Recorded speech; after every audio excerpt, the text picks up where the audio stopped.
रुक करते हैं कुछ और खबरों का। रोहतक के हिमानी मर्डर केस में सूत्रों के हवाले से बहुत बड़ी खबर आ रही है। कांग्रेस कार्यकर्ता हिमानी की गला दबाकर हत्या की गई, ये खुलासा शुरुआती जांच में हुआ है। सूत्रों के हवाले से खबर यह है कि आरोपी सचिन शादीशुदा है और दुकान चलाता है, जिसकी दोस्ती इंस्टाग्राम पर हिमानी से हुई थी।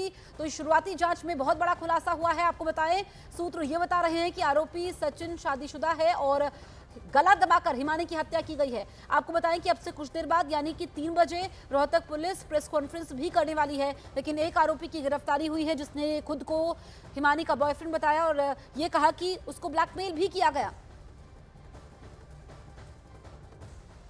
महिला कांग्रेस कार्यकर्ता हिमानी नरवाल की हत्या मामले में आरोपी सचिन बहादुरगढ़ के नजदीक एक गांव का रहने वाला है। आरोपी के पास से हिमानी का मोबाइल फोन और गहने भी बरामद हुए हैं। शुरुआती पूछताछ में गिरफ्तार आरोपी ने कबूल कर लिया है कि हिमानी की हत्या उसके घर पर ही की गई थी। वहीं मृतका के भाई ने कहा कि आज शव का अंतिम संस्कार कर दिया जाएगा। तो बहादुरगढ़ से है आरोपी, इंस्टाग्राम पर दोस्ती होती है। अब आरोपी के बारे में यह जानकारी सामने आई है कि वो उसको ब्लैकमेल किया गया और वो शादीशुदा है। अब जब पुलिस प्रेस कॉन्फ्रेंस करेगी तो तस्वीर साफ होगी, लेकिन एक गिरफ्तारी हुई है। हालांकि हिमानी नरवाल की मां का कहना है कि इसमें और भी लोग शामिल हो सकते हैं, सिर्फ एक शख्स ये काम नहीं कर सकता है, बाकियों की भी गिरफ्तारी होनी चाहिए। जब तक आरोपी को पकड़ा नहीं जाता तब तक अंतिम संस्कार नहीं करेंगे। आज एक आरोपी को पकड़ लिया गया है, इस पर आपका क्या कहना है? आरोपी पकड़ा गया है और बिल्कुल पुलिस ने अपना सही काम किया है, तो हम आज अंतिम संस्कार करेंगे अपनी बहन का। हरियाणा के रोहतक में कांग्रेस कार्यकर्ता हिमानी नरवाल हत्याकांड को लेकर बहुत बड़ी खबर का पर्दाफाश हुआ है। खबर यह है कि वारदात को अंजाम देने वाले शख्स को गिरफ्तार किया गया है, जिसने अपना अपराध भी कबूल कर लिया है।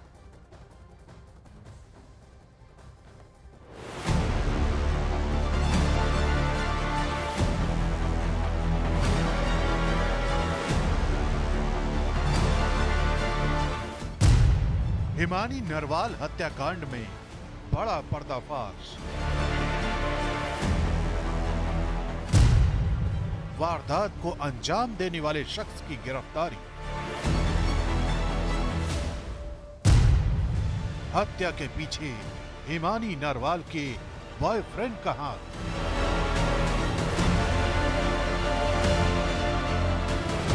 रोहतक में कांग्रेस कार्यकर्ता हिमानी नरवाल के सनसनीखेज हत्याकांड में बड़ा खुलासा हुआ है। दावा किया जा रहा है कि पुलिस ने हिमानी के हत्यारे को गिरफ्तार कर लिया है। आरोपी बहादुरगढ़ के पास के एक गांव का रहने वाला है। उसके पास से हिमानी का मोबाइल और गहने भी बरामद हुए हैं। पुलिस के शुरुआती जांच में हत्यारे ने कई बड़ी बातें कबूल की हैं। इसको सूचना मिली थी, पुलिस मौके पे पहुंची थी। वहाँ एक सफारी का बैग था, उसके अंदर से डेड बॉडी वो मिली थी। तो बाद में हम लोगों ने जब आइडेंटिफिकेशन वगैरह करी है तो हिमानी नरवाल के नाम से वो लड़की का था, विजयनगर की वो रहने वाली थी। तो उनके माँ बाप भी हम लोगों ने मौके पे बुलाए थे, आइडेंटिफाई हो गई थी गुड़िया।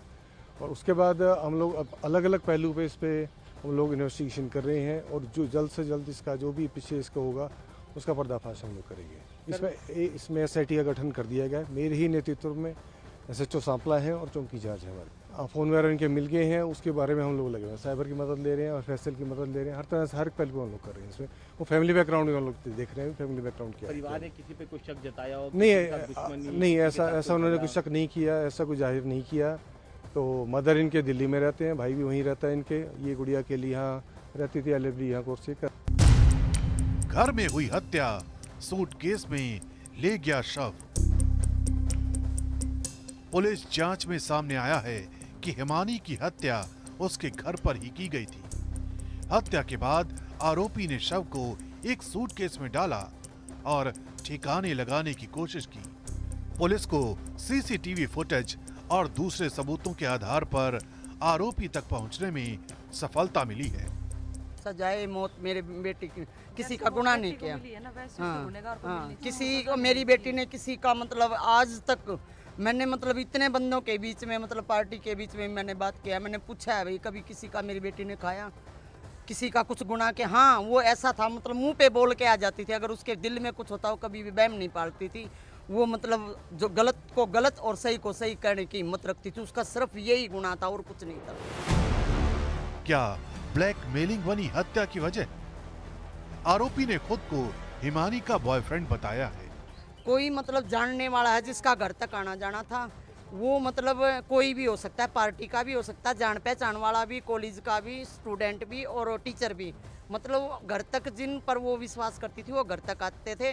अनजान की मेरे दरवाजे के आगे खांसने की भी हिम्मत नहीं थी, इतनी वो हिम्मत रखती थी।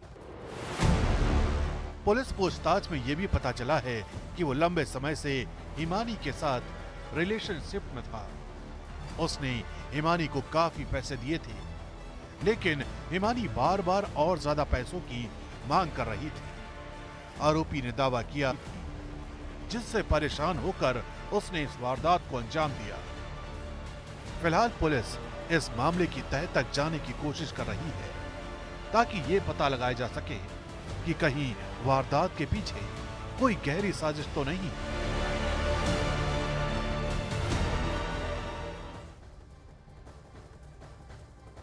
हमारे सहयोगी दीपक विष्ट हमारे साथ लाइव मौजूद हैं, सीधे उनका रुख करते हैं। दीपक, क्या ये आपसी विवाद का ही मामला है या राजनीतिक रंजिश की बात भी सामने आई है? देखिए, रंजिश अभी तक नहीं कही जा सकती क्योंकि पुलिस इन्वेस्टिगेट कर रही है और ये सबसे अहम चीज़ है कि आरोपी अब तक एक ही सामने आया है। पुलिस ने इन्वेस्टिगेट की है तो आरोपी, जिसका नाम सचिन बताया जा रहा है और काफ़ी समय से वो उसे जानता था, ऐसा सचिन का दावा पुलिस के खुलासे में हुआ है।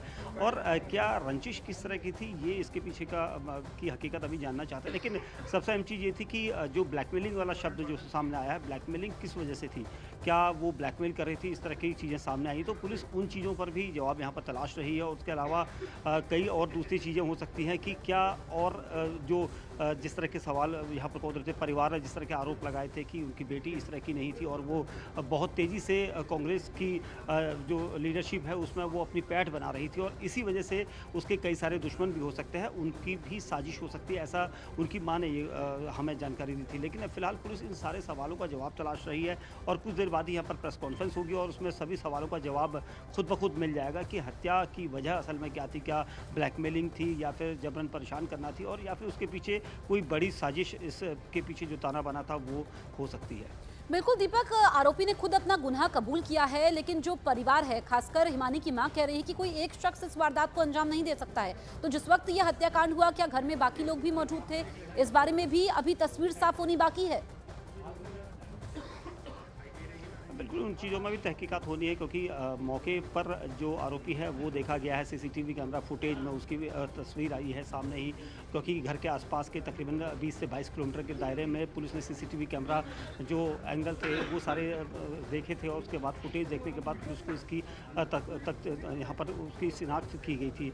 कैसे वो यहाँ से गया था, क्या कार से गया था या ऑटो से गया था, इसकी जानकारी कुछ देर बाद सामने आ पाएगी कि कैसे वो ब्रीफकेस को लेकर वहाँ तक पहुँचा था। तो कुल मिला के ये कहा जा सकता है कि अभी कई सारे सवाल हैं। बिल्कुल दीपक, यानी कि वो ब्रीफकेस को अगर लेकर पहुंचा था तो काफी दिनों से प्लानिंग वो बना रहा था, जिसको वो आखिरकार अंजाम दे ही देता है। जी देखिए, बिल्कुल अभी कई सारी चीज़ें हैं जिसको वो लेकर अब देखिए प्रेस कॉन्फ्रेंस शुरू होने वाली है। यहाँ पर एडीजी यहाँ पर मौके पर पहुँचे हैं, मैं दिखाना चाहूँगा और यहाँ पर प्रेस कॉन्फ्रेंस शुरू होने वाली है तो बताएंगे कि उसमें वो आगे किस तरह की जानकारी यहाँ पर मीडिया को मुखातिब होते हैं। जी, तो हमारे सहयोगी दीपक विष्ट बड़ा अपडेट दे रहे हैं कि प्रेस कॉन्फ्रेंस जो कि पहले सुबह होने वाली थी, अब कुछ देर में प्रेस कॉन्फ्रेंस होगी। रोहतक पुलिस ये प्रेस कॉन्फ्रेंस करेगी, जिसके बाद पूरी स्थिति साफ होगी और जो भी सवाल इस वक्त उठ रहे हैं उसके जवाब मिल पाएंगे। ये दीपक विष्ट हमें सीधी तस्वीरें दिखा रहे हैं। दीपक, इस प्रेस कॉन्फ्रेंस का इंतजार है क्योंकि हमने देखा कि ये मामला उलझता ही चला गया। पहले जो हिमानी की मां ने कहा, क्योंकि कांग्रेस पार्टी से जुड़ी रही, राहुल गांधी के साथ भारत जोड़ो यात्रा में भी वो शामिल हुई थी और उसके बाद हिमानी की मां का कहना था कि कोई भी कांग्रेस का कार्यकर्ता नहीं पहुंचा। हालांकि अब जब एक आरोपी गिरफ्तार हुआ है तो इसके बारे में जानकारी ये मिली है कि बहादुरगढ़ का वो रहने वाला है, सचिन उसका नाम है, शादीशुदा है, इंस्टाग्राम पर दोस्ती हुई थी। अब पुलिस बताएगी कि कब से ये प्लानिंग बना रहा था, क्या आरोपी एक है जिसने इस पूरी वारदात को अंजाम दिया है या उसके साथ बाकी और लोग भी शामिल हैं, क्या सिर्फ ये निजी विवाद था या इसके पीछे कुछ और वजह थी। और जो शुरुआती जानकारी सामने आई है, जो पुलिस ने बताया कि ब्लैकमेलिंग की बात भी सामने आई है, यानी कि आरोपी ने कहा कि उसको ब्लैकमेल कर रही थी हिमानी और उसके बाद उसने इस वारदात को अंजाम दिया है। तो आरोपी की बात कितनी सही है, कहां तक जांच पहुंची है, बहुत सारे सवाल हैं इस हत्याकांड को लेकर के जिनके जवाब मिलने बाकी हैं और अब से कुछ देर में जब प्रेस कॉन्फ्रेंस होगी तो फिर इन सवालों के जवाब मिलेंगे।